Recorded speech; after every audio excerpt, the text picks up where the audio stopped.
Chittagong two রাঙ্গামাটির শেষ পর্বে আপনাকে স্বাগত জানাচ্ছি। পূর্বের দুটি পর্ব যারা দেখেননি এখনই এমআর এক্সপেডিশন বাংলা পেজে চাইলে দেখে নিতে পারেন।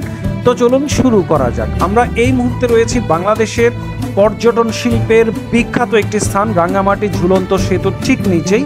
বাংলাদেশ পর্যটন কর্পোরেশনের ইজারায় পরিচালিত এখান থেকে অর্থাৎ সেতুর নিচ থেকেই ১৬০০ টাকায় আমরা একটি বোট ভাড়া নিলাম বাংলাদেশের বৃহত্তম এই লেকটি ঘুরে দেখার উদ্দেশ্যে। পাশাপাশি এই লেকের কোনো এক টিলায় রয়েছে অর্থাৎ চতুর্দিকে পানি মাঝখানে টিলা এরকম কোনো একটি স্থানে রয়েছে পেদা টিংটিং নামে একটি রেস্টুরেন্ট, যেখানে আমরা লাঞ্চ বা দুপুরের খাবার খাওয়ার পরিকল্পনা করছি। চাকমা সম্প্রদায়ের ঐতিহ্যবাহী ব্যাম্বো চিকেন, অর্থাৎ আমরা জানতে পেরেছি যে বাঁশের মধ্যে মুরগির মাংস যে রান্না করা হয়, মানে ওনাদের যে বিশেষ একটি পদ্ধতি আর সেটিকে ব্যাম্বো চিকেন বলা হয়। পাশাপাশি কলা পাতায় পরিবেশিত একটি মাছের আইটেম।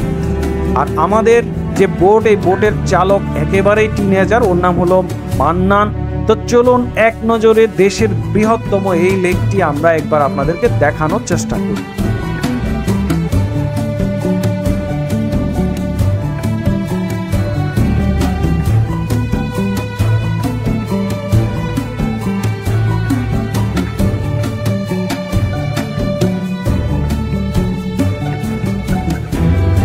রাঙ্গামাটি লেক আজকের গন্তব্যের আমাদের সবচাইতে যেটি অ্যাট্রাকটিভ মানে আকর্ষণীয় যে স্থানটি, এটি হচ্ছে এই লেক। এশিয়াতে, আপনাদের বিশ্বাস হবে কিনা জানি না, বাংলাদেশের এই যে কাপ্তাই লেক অথবা যে রাঙ্গামাটি লেক অসাধারণ সুন্দর, এক কথায় মানে এর চাইতে চমৎকার ন্যাচারাল সিনারি আর কিছু হতে পারে না। সামনে যে টিলাটি দেখতে পাচ্ছেন এখানে রয়েছে বেসিক্যালি সেই পেদা টিংটিং রেস্টুরেন্ট। আর চাকমা ভাষায় পেদা শব্দের অর্থ হলো পেট আর টিংটিং মানে হলো ভর্তি বা পরিপূর্ণ। সো পেদা টিংটিং এর অর্থ এক কথায় আপনি এভাবে বলতে পারেন যে পেট ভর্তি করে খাবার বা ভুরি ভোজন।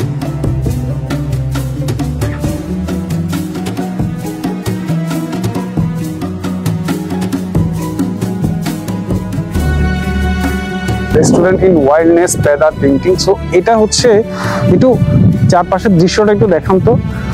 পুরোটাই লেক এবং লেকের মাঝখানে বেসিক্যালি এই রেস্টুরেন্ট, অর্থাৎ এটাকে আসলে আপনি টিলা বলতে পারেন। কাপ্তাই লেকে মানে রাঙ্গামাটি লেকের এরকম আপনার অজস্র টিলা আছে এবং সেই টিলাগুলোর মাঝখানে এরকম আপনার ওনারা রেস্টুরেন্ট করছেন। দৃশ্যটা কিন্তু খুবই সুন্দর। যদিও এখানকার রেস্টুরেন্টের কিন্তু আপনার মানে খাবারের যে ভ্যালু সেটা কিন্তু মানে খুব সাধারণ না, এক্সপেন্সিভ বলা যেতে পারে। So this is restaurant. এটার এই হচ্ছে আপনার মাঝখানের অংশ যেটা ডিরেক্ট রো। এখানে আরেকটা অংশ আছে, কি লিখছে ওরা, ডাঙ্গর গরবা, যাই হোক লোকাল কোনো ভাষা হতে পারে। এটা হচ্ছে সেকেন্ড ধাপ। এগুলা দেখছেন মানে ডিজাইন আপনি মানে যদি বলেন অথবা ইন্টেরিয়র বলেন, মানে ইন্টেরিয়র গুলা সুন্দর, যাতে আপনার টুরিস্টরা আসলে অন্তত এখানে বসে, এই যে ধরেন আপনি বসলেন এখানে, সো এখানে হচ্ছে বেসিন। দৃশ্যটা কিন্তু যথেষ্ট পজিটিভ। আমি এখানে বসলাম, পুরো লেকের বাতাস কিন্তু আপনার এদিকে আসছে। তো এখানে বসে আপনি কিন্তু আপনার লাঞ্চ করতে পারেন। যদি আমরা যে আসছি অনেক দেরি হয়ে গেছে, মানে একেবারে এখন প্রায় 5টার কাছাকাছি বাজে। এটা হচ্ছে রেস্টুরেন্টের আপনার প্রথম ভাগ। আর এটা হলো আপনার মাঝখানের অংশ। আমাকে একটু আপনাদের মেনুটা দেন তো।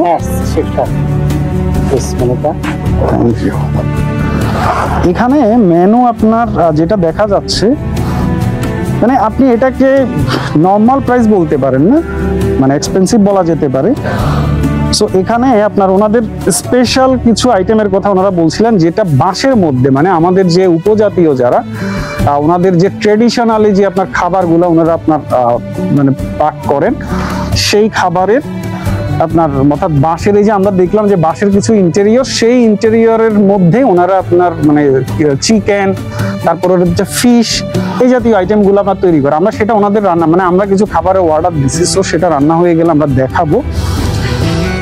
আর এখানে মাছের যে রেট সেটাও কিন্তু খুব একটা মানে আপনি একেবারে সাধারণ বলতে পারেন না। এটা অবশ্য ওনারা যেহেতু বিশেষ ব্যবস্থাপনায় এখানে পর্যটকদের জন্য আপনার রান্নার বা খাবারের আয়োজন করছেন, সো কিছুটা প্রাইস বাড়তি হতে পারে। So thank you. আপনার নামটা? লক্ষ্মী কুমার ত্রিপুরা। সরি, লক্ষ্মী কুমার ত্রিপুরা। আচ্ছা, ওনার নাম হচ্ছে mister Lakshmi Kumar Tripura. Okay, so এখানকার পেছনে যেটা, এটা হচ্ছে কিচেন, আর এখানেও বসার সেই মানে আমরা ওই যে সামনের অংশে যেরকম দেখলাম, এখানেও কিন্তু বসার একটা ব্যবস্থা আছে, অর্থাৎ এখানে বসেও কিন্তু আপনি লেকের দৃশ্যটা খুব চমৎকার ভাবে উপভোগ করতে পারবেন। বর্তমানে যেহেতু মানে শুষ্ক মৌসুম, চট্টগ্রামে এই মুহূর্তে তাপমাত্রা মানে অলমোস্ট 35 ডিগ্রি সেলসিয়াস হবে, মানে 35 ডিগ্রি সেলসিয়াস হবে, এবং আর্দ্রতা খুব সম্ভবত 66 এর কাছাকাছি হতে পারে, যার কারণে আপনি দেখতে পাচ্ছেন এই যে লেকের এক সময় পানি কিন্তু আপনার এই যে শেষ যে গাছটা দেখতে পাচ্ছেন না, এই গাছ পর্যন্ত পানির অংশ ছিল, বাট এখন সেখান থেকে অন্তত বলা যেতে পারে 20 ফিট পানি কিন্তু আপনার নিচে নেমে গেছে।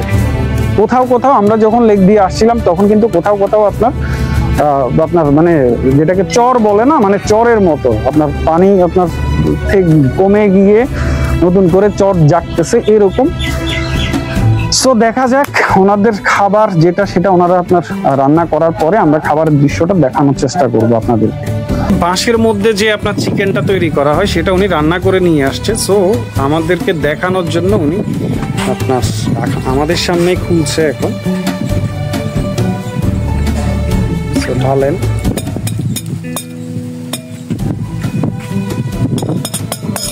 চাকমা সম্প্রদায়ের ঐতিহ্যবাহী যে আপনার রান্না, সেই রান্না এই আপনার বাঁশের মধ্যে রান্না শেষে সেটা এখন আপনার ওনারা এখানে এই হচ্ছে বাঁশের রান্না শেষে আবার ওয়ান টাইম ইউজ, একবার ইউজ। আচ্ছা, একবার ইউজ করার ফেলে দেবেন। কোনটা ফেলে দিবেন? এটা বাঁশটা ফেলে দিবেন একবারেই? একবার ইউজ হবে, মানে এটা এখন আর অন্য কারো রান্নার জন্য ব্যবহার হবে না? তার মানে এটা এখন ফেলে দিবেন। সো অসাধারণ, থ্যাংক ইউ ভেরি মাচ। আর এটা হলো আপনার এই যে কলা পাতার মধ্যে যে আপনার রুই মাছ যেটা রান্না করে, এটা হচ্ছে কলা পাতার মধ্যে রুই মাছের রান্না। পেদা টিংটিংয়ে আমরা লাঞ্চ করেছি মোট 3 জন। খাবারের মান মোটামুটি, মানে বিশেষ কিছু নয়।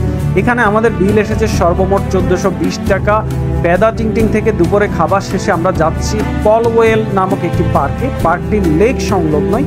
আমরা জানতে পেরেছি এই পার্কটি আরেকটি টিলার মধ্যে, যা এখান থেকে প্রায় 20 মিনিটের দূরত্ব, অর্থাৎ আনুমানিক প্রায় 20 মিনিট বোট চালিয়ে আমাদেরকে যেতে হবে, এবং পার্কটি বাংলাদেশ পুলিশের ব্যবস্থাপনায় পরিচালিত।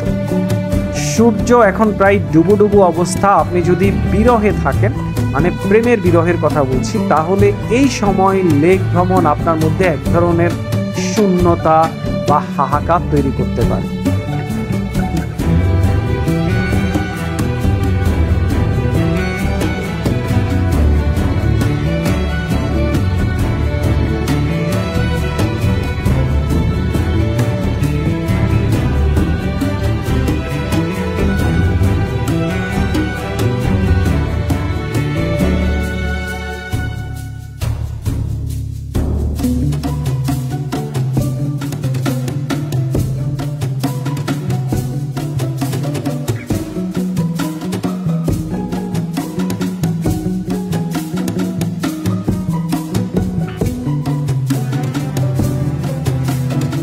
এই পার্কে এসে নজিরবিহীনভাবে আমরা একটা বিষয় দেখতে পাচ্ছি, মানে যেটা আমরা এখন পর্যন্ত আর কোনো ট্রাভেলে দেখতে পাই।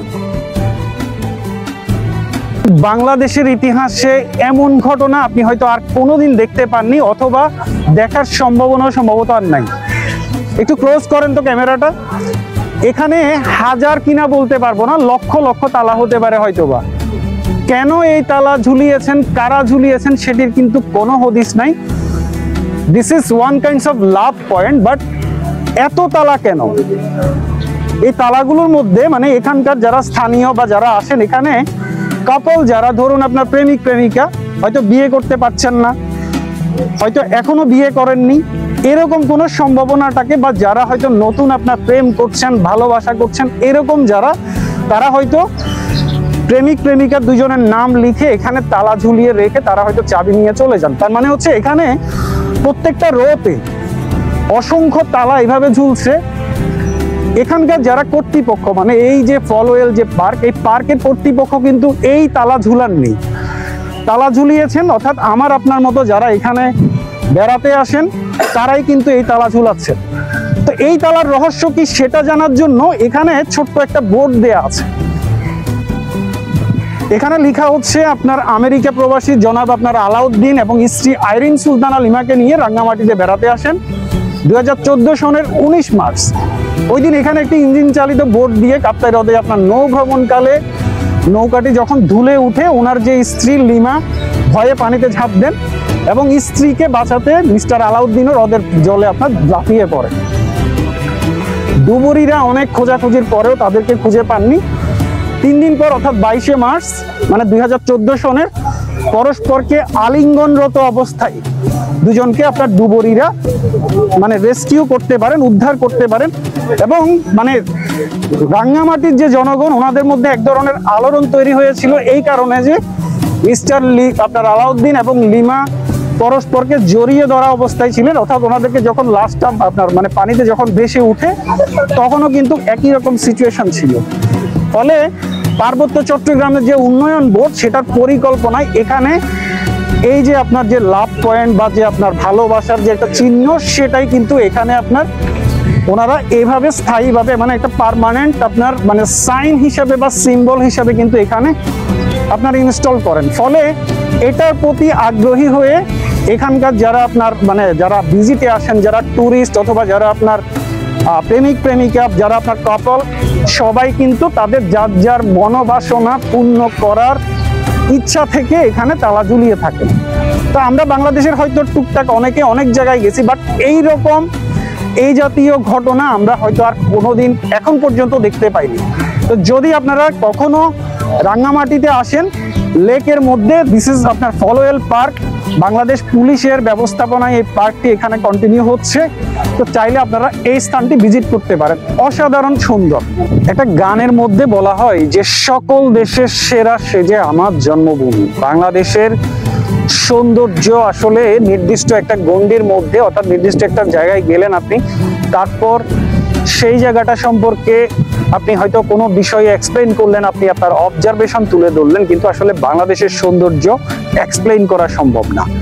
আমরা আমাদের রাঙ্গামাটি ট্যুর এখানে শেষ করব, তবে দু একটা কথা বলতে চাই। সেটি হলো রাঙ্গামাটির যে লেক, এই যে এইদিকে দেখেন এখানে একটা টিলা, মানে আপনার কিছু দূর পর পর টিলা, যদিও এখন বর্ষার পানি মানে না আসার কারণে পানির স্তর এখন অনেক নিচে নেমে গেছে, ফলে আপনার মানে প্রপার যে সৌন্দর্যটা সেটা হয়তো আপনার ভালোভাবে দেখা যাচ্ছে না। কিন্তু তারপরেও আপনি যদি এখনকার কথা চিন্তা করেন, ক্যাম্বোডিয়া, থাইল্যান্ডের আপনার এলাকাগুলোতে হাজার হাজার বললে ভুল বলা হবে, বছরে লক্ষ লক্ষ পর্যটক কিন্তু শুধুমাত্র সেই এলাকাগুলোতে যায় এই জাতীয় যেইখানে আপনার মানে লেক এবং লেকের মাঝখানে টিলা, এগুলোর দৃশ্য অথবা এগুলোর সৌন্দর্য উপভোগ করার জন্য।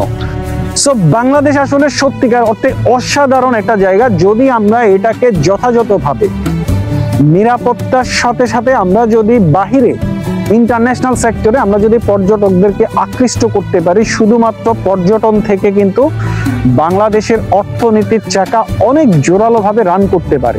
আপনারা নিশ্চয় জানেন যে নেপালের মতো দেশ, তাদের যেখানে কোনো রপ্তানি শিল্প নাই বললেই চলে, সেখানে নেপালের আপনার অর্থনীতির অন্যতম বিষয় হচ্ছে যে আপনার পর্যটন শিল্প অর্থাৎ ট্যুরিস্ট। নেপালে লক্ষ লক্ষ ট্যুরিস্ট যায়, শুধুমাত্র এই পর্যটকদের মাধ্যমেই তারা বৈদেশিক মুদ্রা অর্জন করে এবং সেই বৈদেশিক মুদ্রায় কিন্তু আসলে তাদের আমদানির যে আপনার বিল সেটা ফুলফিল করে। সো আমরা যদি আমাদের এই অসাধারণ প্রাকৃতিক চমৎকার এক্সাইটিং আপনার এই প্রাকৃতিক দৃশ্যটাকে যদি শুধুমাত্র সবকিছুই কিন্তু ready, everything is ready to serve you, সবকিছু একেবারে তৈরি শুধুমাত্র আপনাকে সার্ভ করার জন্য। এখন আমরা যদি নিরাপত্তা সহ সার্বিকভাবে কিছু আপনার ব্যবস্থাপনা তৈরি করতে পারি এবং পর্যটকদেরকে, বিদেশি ট্যুরিস্টদেরকে আমরা যদি যথাযথভাবে আমাদের দেশটাকে প্রেজেন্ট করতে পারি, তাহলে বাংলাদেশের অর্থনীতি কিন্তু অন্যরকম আপনার হতে পারে।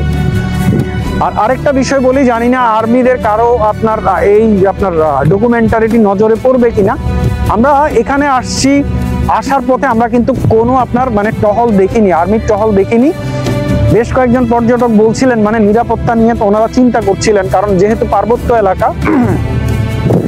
সো পাহাড়ি এলাকার মধ্যে বা এই লেকের মধ্যে যদি আর্মির আপনার টহল আরো বাড়ানো যায়, তাহলে হয়তো পর্যটকরা আরো বেশি নিরাপদ বোধ করবেন। তো ভালো থাকবেন সবাই, প্রত্যেকের ব্যক্তিগত নিরাপত্তা প্রত্যাশা করি। আসসালামু আলাইকুম।